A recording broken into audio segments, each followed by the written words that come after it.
Oh, what did I do? What did I get myself into this time?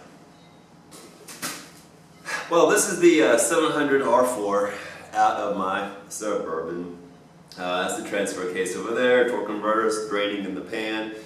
And you saw my last video, I put that turbo on and I punted around the neighborhood and got to 6 to 8 pounds of boost. Got it home, threw it in reverse, nothing, dead. Had no problem going forward, but reverse was completely shot. So I think something broke inside of here. We are going to take this thing apart, see what's going on, see if it's worth rebuilding or if we should go to the junkyard. So stay tuned.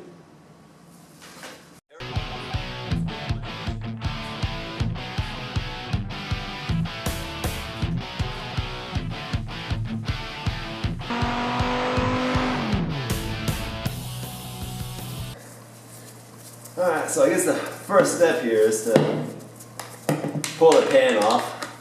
I had previously removed it while the training was in the car. And I didn't see anything, so we'll check it out a little bit better right here.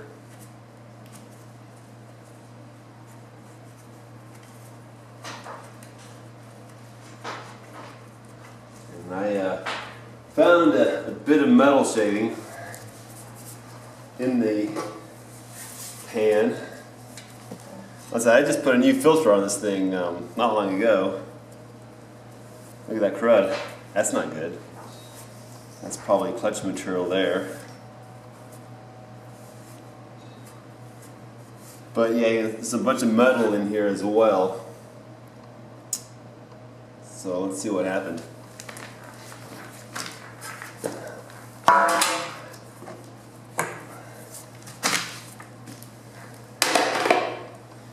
Here comes the fluid. These things always have more fluid than you think they should have in them.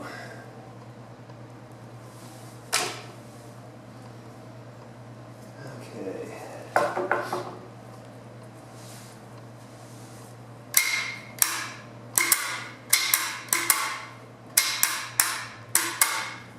Let's check in my piston here. That's park, neutral, reverse. The piston's going in and out, no problem. So that's not the issue. There's a TV cable over here. Let's see how that works real quick. Alright, so you have this little plunger inside here going across. And as the throttle is applied, it pushes that plunger inside and increases pressure. So if this cable is not properly adjusted, say you only get like halfway when you're wide open throttle, well, you're not going to have the pressure to your clutches and you're going to burn them up. But that seems to be working fine. I don't see any problem there. I should probably measure this distance anyway, just to kind of see how it compares in the car. But I think it was adjusted properly. Like I said, I mean, something catastrophic happened.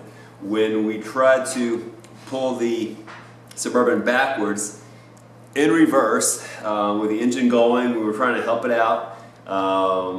We slid the tires across the pavement as if the transmission was still in park. So something locked in that transmission. It's not a clutch problem. Something actually broke, I think.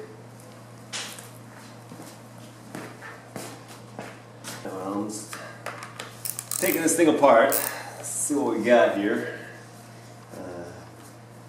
Don't even get me lying as to what I'm taking apart here. It's like a, I don't know, 1-2 accumulator or something like that. And so up here controls your 3/4 band. But I'm just looking for damage right now. But I gotta get all this stuff off before I can take out the pump and see what's going on inside.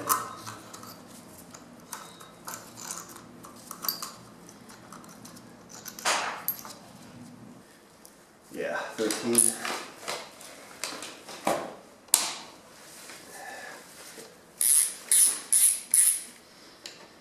Oh, I may have to pull off that 3/4 shift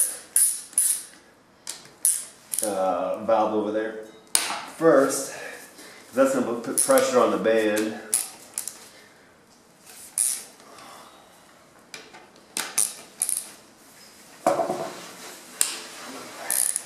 Like I say, don't yell at me if I call something the wrong name. This is only my second 700 R4 to break into. The first time, I was a kid, and I had a guy trade me my Trouble 400 for his 700 R4. And I said, hey, what deal is that, you know? Put a little 700 R4 behind a small block Chevy and a vet, do 160 on the top end. I was going to have all kinds of fun as a 20-year-old. But there was a reason that guy wanted to trade me, because he had already burned it up, I think. But I installed it, hoping for the best, adjusted the TV cable properly, and heading out on the road to town one day, came across a 66 GTO,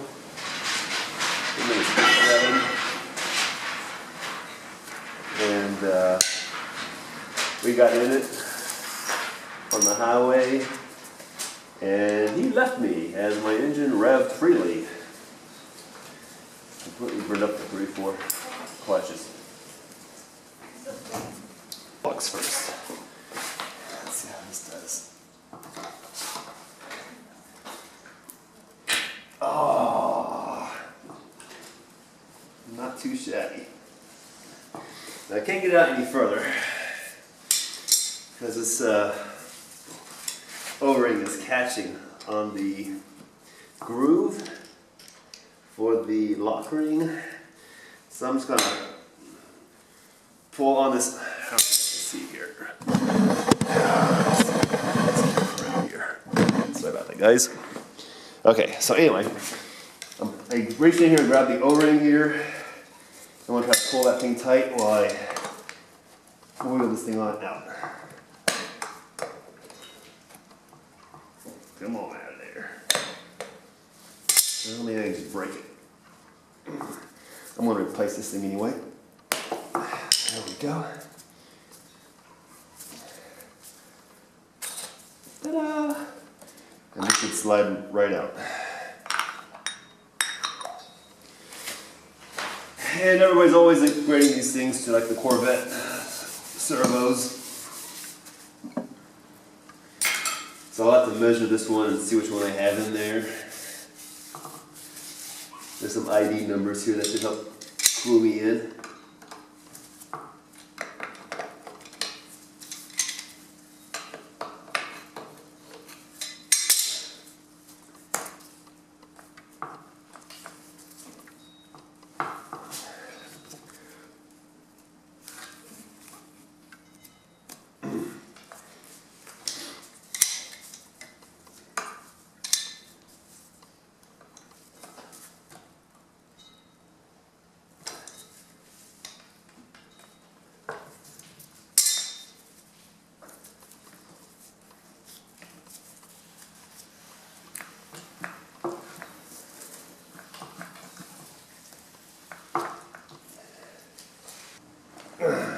Okay, here we go. Yeah, that thing was in there tight. It's supposed to just plop out by hand. This one's got a lot of corrosion on it though. If this thing was sticking, that could have been a problem. So I probably need to get another one of these things. This is a very important piece of the transmission gear. Well, they're all important. But this puts pressure on your band to clamp them tight. And if this thing isn't moving because it's corroded in place, then you're not going to get your band tight enough and things are going to slip. So this may explain some of the clutch wear that I'm getting, but it doesn't really explain why I don't have reverse. Alright, let's see if this little pump will come out now. Got all the bolts out. Yep, bolts are done. There we go. Just a little bit of persuasion on the back side. The screwdriver. There we go.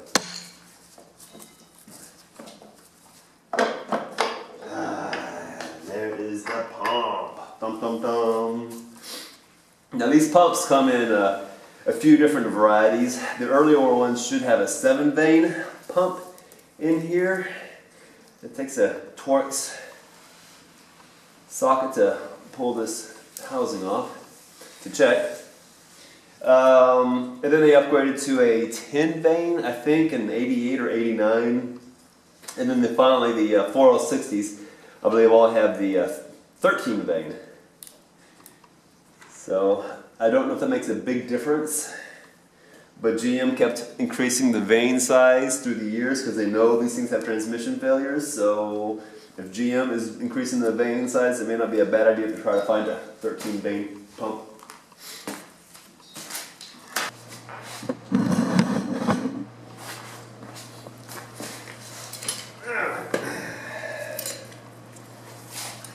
So, lock ring and all of the plates. Let's see what we got here. Okay. So on the bottom, we got this. Oh my gosh. Something completely came apart here. Correct. This is toast. This is totally toast. Alright, so I want to look up to see what piece this is, but it is, wow. The friction materials are falling apart in my hands. It's not just worn, it's gone. But it originally had, let's see here, 1, 2, 3, 4. I think this might have been 1. I can't tell. 5. And then maybe this one here. 6. Maybe. Well, actually, they should have the internal. The clutches should be on the inside. So let me try that again. Internal teeth. 1, 2, 3, 4. Yeah, that's a clutch there. 5. Oh, we got 2 clutches on top of each other. 6. And then I've got a plate and then another plate. So I wonder if that was part of the problem. But look at this. I mean, it's just clutch material all over the place. So did somebody screw up when they put this thing together? I don't know. You tell me. But yeah, we got clutch materials all across there. It's going to require some cleaning. Oh, I guess cracked down inside. What is this?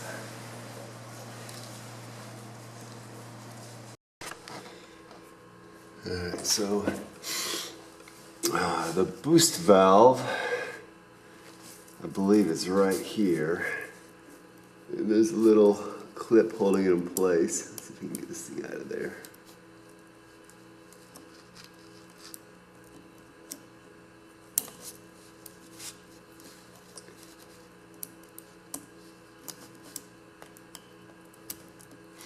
Hard to get. Alright, so this is my pump. that I've removed from the transmission, and I have removed this throttle valve piston assembly. This is it here, laid out. There's a little snap ring, and normally this thing just pops right on out, but this one has been retrofitted with an O-ring kit. Apparently there is an issue with the steel pistons and this aluminum housing sliding or expanding at different rates, and as the transmission warms up, the steel starts to wallow around inside the housing and it tends to score it or something. So this one's already been retrofitted with the O-rings, which is a good thing. This is the 2.4 servo assembly, and I'm going through the numbers here. Let's see if you guys can see this here. 482 is the number on the, or the last three digits, on the fourth valve, fourth gear servo. This is the second gear servo, and if you look deep inside there, you'll see another set of numbers. That's on the last three digits is a 553, and that corresponds to your standard V8 application. So we are going to be upgrading the V8 second gear servo to a Corvette servo. I've read online that you only get about 3% more holding power, but looking at the diameters, I don't think that's true. I think you're going to get somewhere in the 20% more holding power. The general rule of thumb is that when people replace their V8 servos with the Corvette servos, they can feel the difference in that second gear shift. It's much more firm. And if you're only getting a 3% improvement, you would not be able to feel that. So we're going to go with a Corvette servo for the second gear, and then we're going to go with a billet servo for the fourth gear. It's like a $50 servo. I hate to spend that kind of money on a single servo, but that should be well worth it for that fourth gear holding power. Here are some of the internals from my 700R4.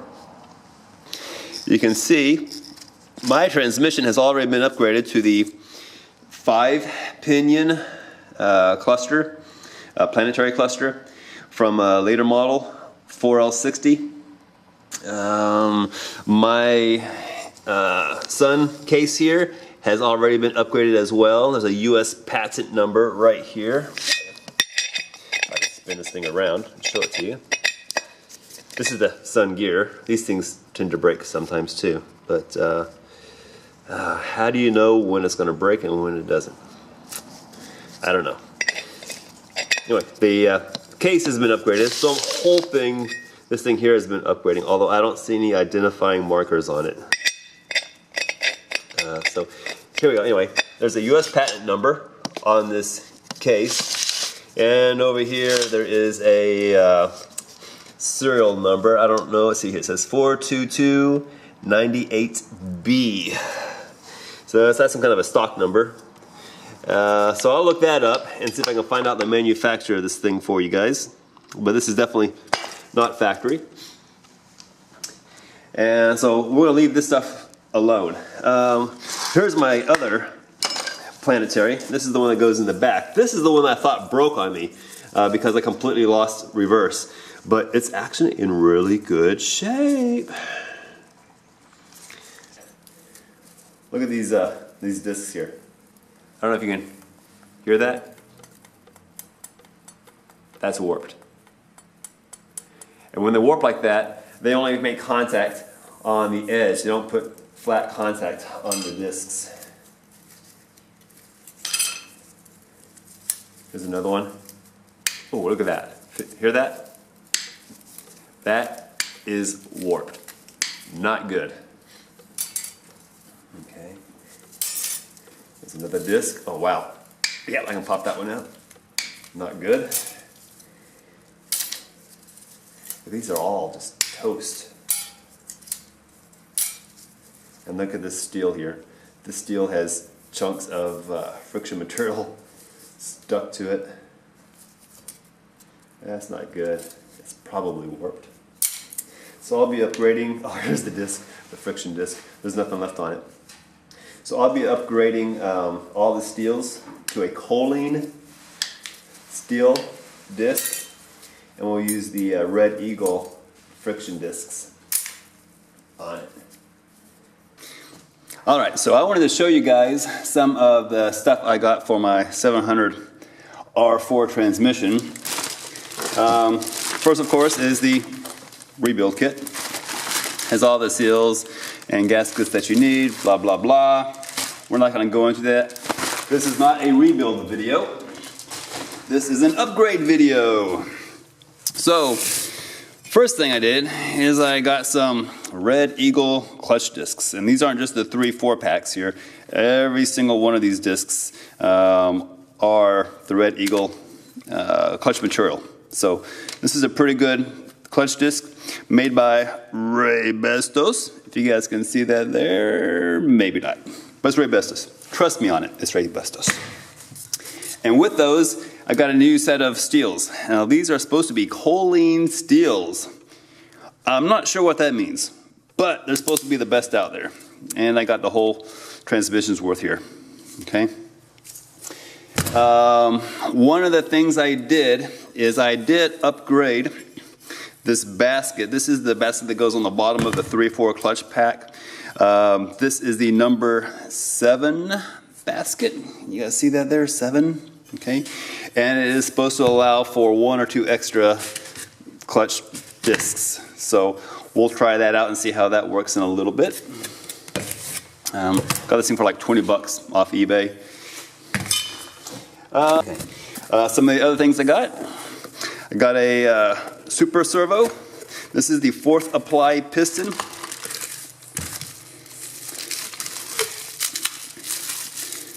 This is the Corvette piston that is used to increase your 1-2 holding power. And I'll show you in a second how those things go together. This one here is the 553 piston. This is used for V8s.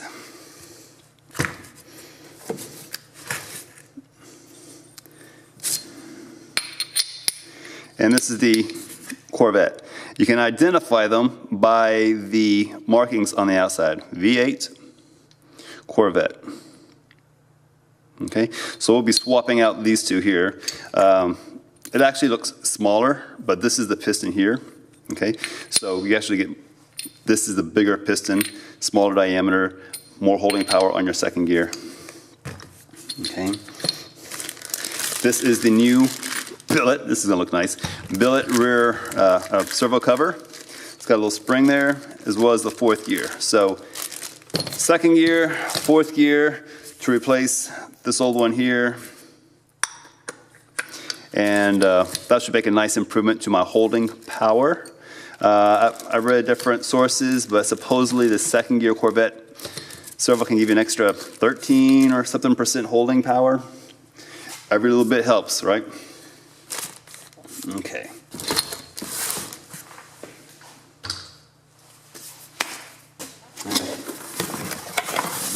Also from Sonax, focus,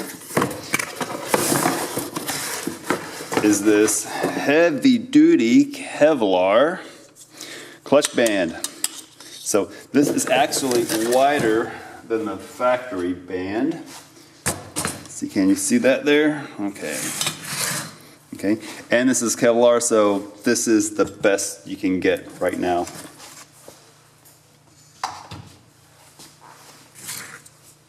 Okay. Oh, here is my stock basket. Don't see a whole lot of difference between these. This one is not marked 7. But we'll see what happens when I install them, okay? I'll be videotaping that as well. So, anyway, I say I paid 20 bucks for that. I hope I didn't waste my money. We'll see how that goes. Alright, so here are some of the new items I'm going to be installing into my 700 R4. This is a check valve from AC Delco. And this is the check valve for the, I think about that 3-4 accumulator, I believe. But when these things start leaking, you lose pressure on your bands or your clutches or something, and it's a bad thing.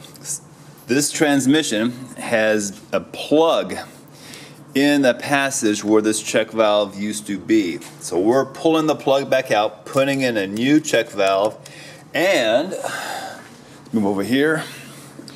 We're going to be installing, oh, I got so much crap here. We're going to be installing the Sonax check valve. This is a auxiliary check valve that is designed to work with the factory check valve. Pretty much drop in, with the only exception is you need to fine tune this little hole right here based on which servo you've got. I've got the Corvette servo, so I need to make sure that this drill size here is, let's see here, 0.90. Is that right? Oh, I'll take it back. No. It's a number 31, which is actually 0.120, quite a bit bigger. 0.120 to 0.125. So we'll be, this does not look like 0.125. So we'll check that out here in a second too. I'm also getting new clutch apply plates. This is the small one that goes in the back. I destroyed this thing getting it out. I was thinking, maybe I'll just hammer it back out straight, but you know, this applies pressure to your clutches. So for 10 bucks, better off with a brand new one. Here's the number. If you guys want to see it real quick here. All right, you got it. And finally, I got one more clutch apply plate. Replace that one, and the number, here we go, right there. Okay, got it. All right, so I'm going to apply this first clutch apply plate. This is my homemade tool that I'm using. My original tool just had these little fingers here pushing on the outside edge of the ring here, and of course that's partially to blame for blowing this thing out. So I just got a what do you call this? These are like these plate covers you get at Home Depot to cover electrical boxes, and I just cut out the inside so I can get my snap ring in here, and that should give me even pressure all the way around so I don't distort this new one. So let's drop this back in place. Okay.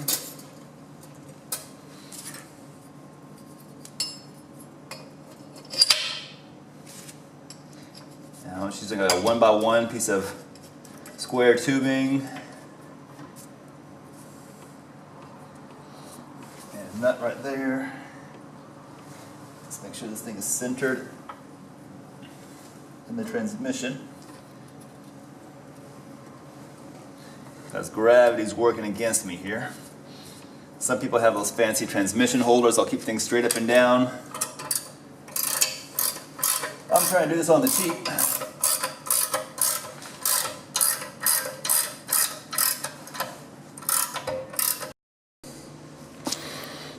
Okay, so now I'm going to go ahead and install my replacement check valve.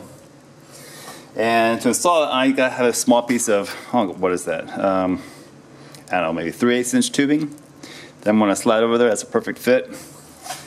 So we'll just drop this into place, and we'll just carefully tap it down.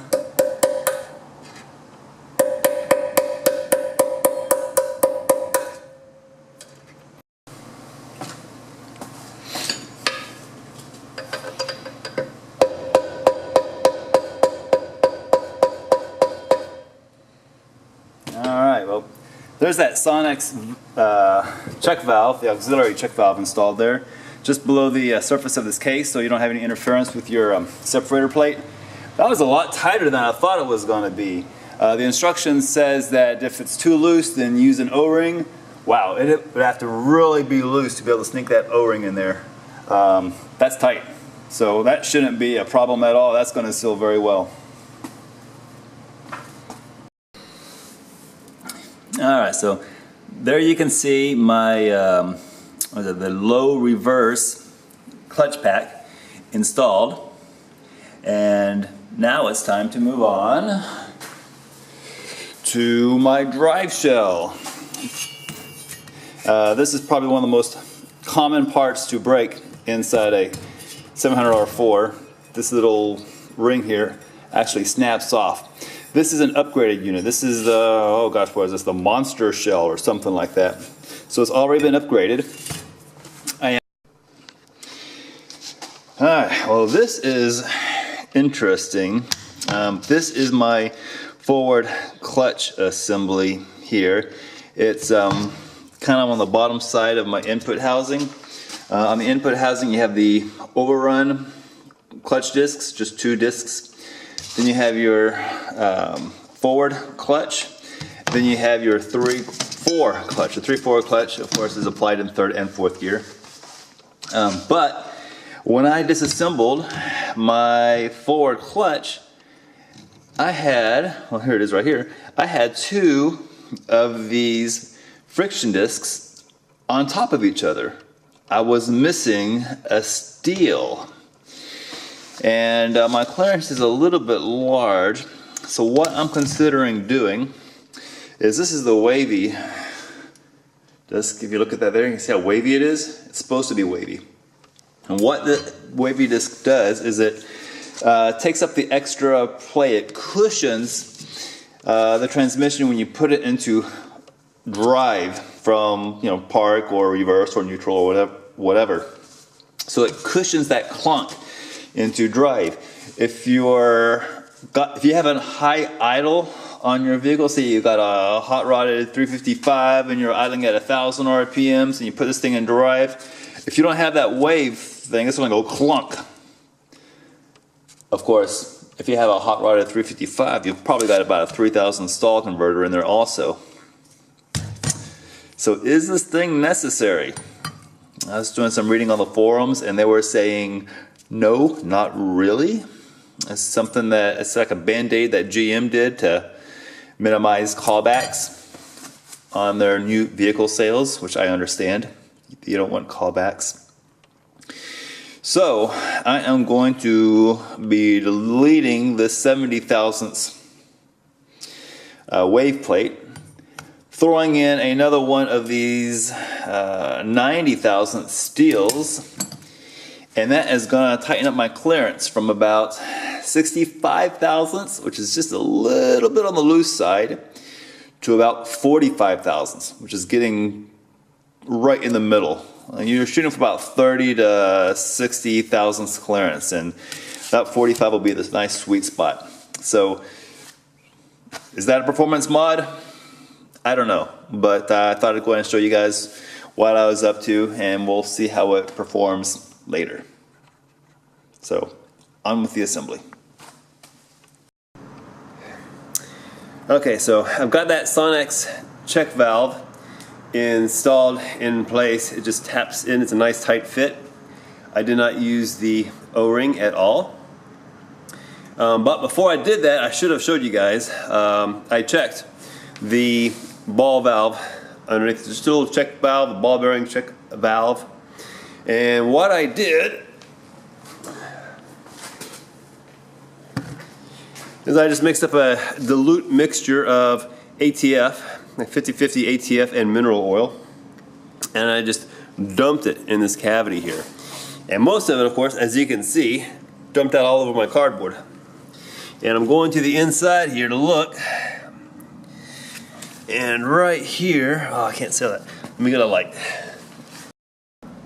Alright, so and right there, that first hole way back there, not this one, but this back one here, that back hole is where the fluid would run out if the check valve was bad. So I've got a good check valve, and I got that Sonex backup check valve. That is ready. Alright, here's another upgrade. I'm pulling my pump apart to make sure everything's okay. Alright.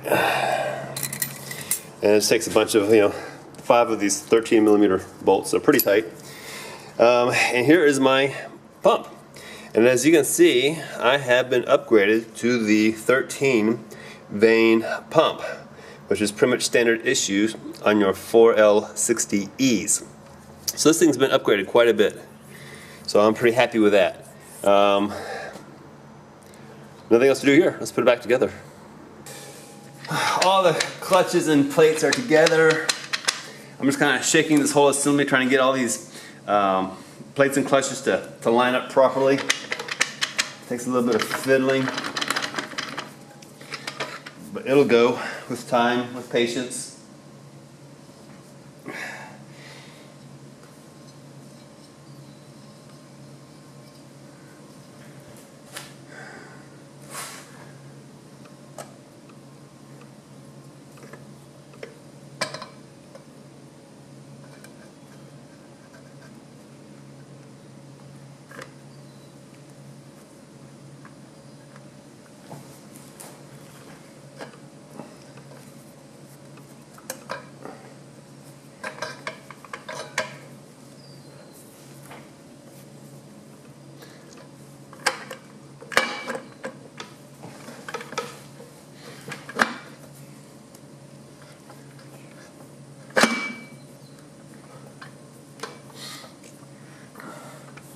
Alright, and with this reverse input drum, you should be able to see that thrust bearing pretty close to contact. I mean, we're just talking just a fraction of an inch, because the thrust bearing actually rides on the front pump and not on this clutch assembly. So that looks like they're almost touching. So that's probably about right. This surface is a little bit below the case here, so that looks pretty good. Before I put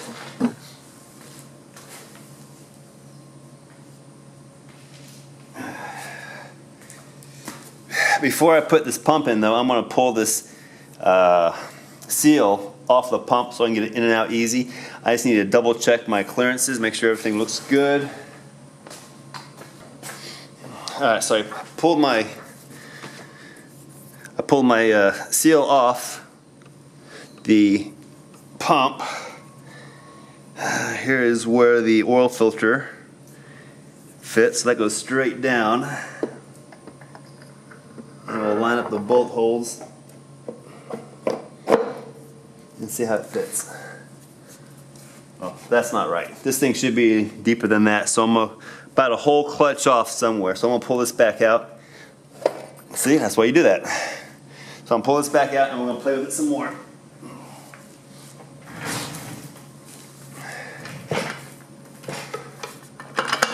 I'm not sure if it's this 3/4 drum or the reverse input. Something is off. I'll put some gloves on too, because these splines start to wear on your hands.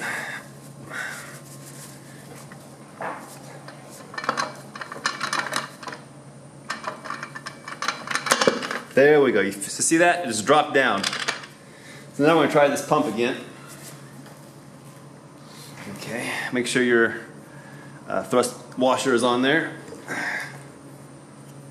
Line up the pump housing and the bolt holes.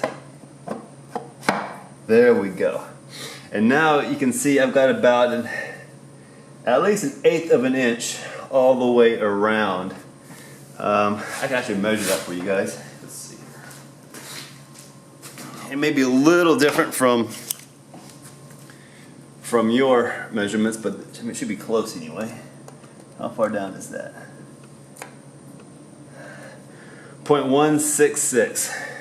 So yeah, that's a little more than an eighth. Eighth would be 125. So it's another 30 thousandths. Not quite 3/16. So we're around 1/8 to 3/16, I guess. Somewhere in between that. Should be how low the pump sits beyond the case. So now we're going to pull this pump back out. we're going to install our seal, and we need to put in our apply band, our 3/4 apply band.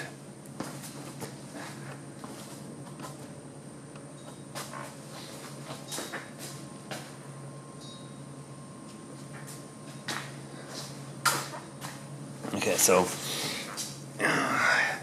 here's my heavy duty Kevlar 3/4 apply band. And a little tricky to get in.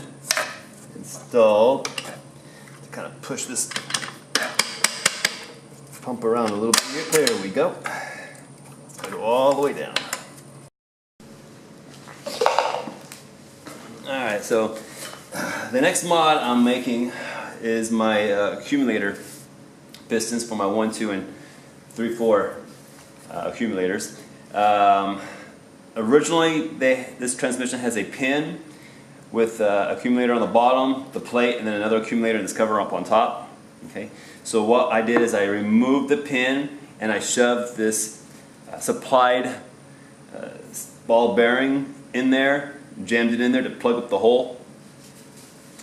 And then these pretty little CNC machined accumulators will just kind of drop right on in here. It would be nice. Oh, hang on. That one goes here.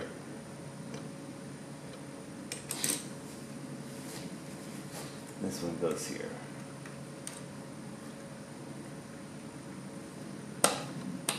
There we go. Alright, and that spring goes in there. Let's say the plate, valve body plate goes on top of here, and then the second accumulator goes on top of that. So let's kind of pop that into place. There you go. And the spring goes there. And like I said, it'll be sandwiched together like that, with the plate in the middle. So this design, is thought to allow the pistons to move a bit more freely than the factory design. The factory design tends to wear on that pin, and things get cockeyed and out of shape, and then they jam up. So with the O-ring design, they tend to float a lot better.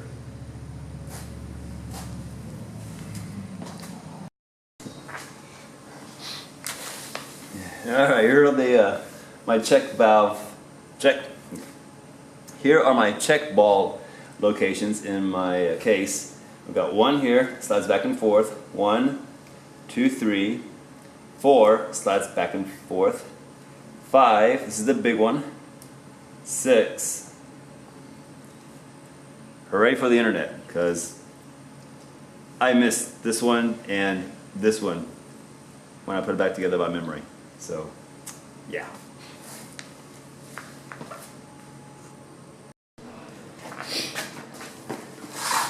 So I need to assemble the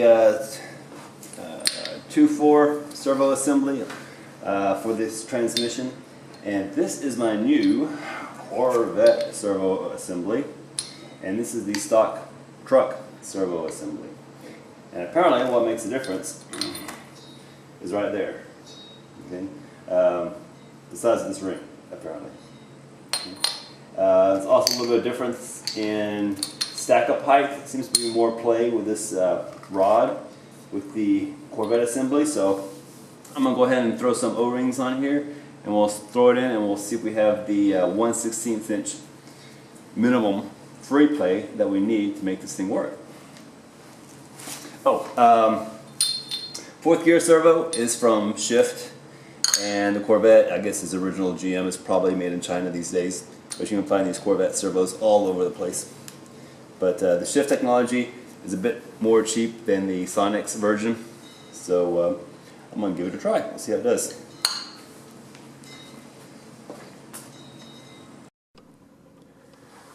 Alright, well, here it is in all of its glory.